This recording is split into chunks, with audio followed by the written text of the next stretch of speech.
Welcome to Wine in Ancient Egypt. When the god Horus lost his eye in a war with Seth, the ancient Egyptians believed the eye turned into a vine, and the vine's tears became wine. Early texts, dating back to 3150 BCE, contain the hieroglyph for vine. Regarded as extremely valuable, wine was highly sought after by the elite. It was also an essential part of many religious ceremonies.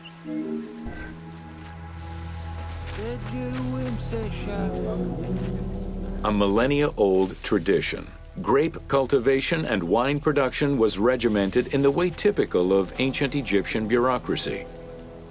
Egyptians kept careful records of winemakers, which they clearly identified on labels. Every landowner with a modicum of self-respect usually kept a vineyard. This held particularly true in the regions of the Fayum and the Nile Delta.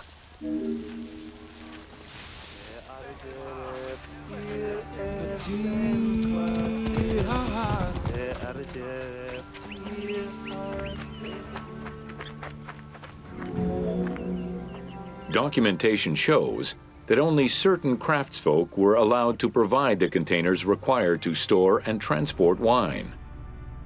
That and rigorous quality control checks established for every step of wine production shows that ancient Egyptians knew that the quality and longevity of wine could easily be affected by any number of variables, which they paid careful attention to.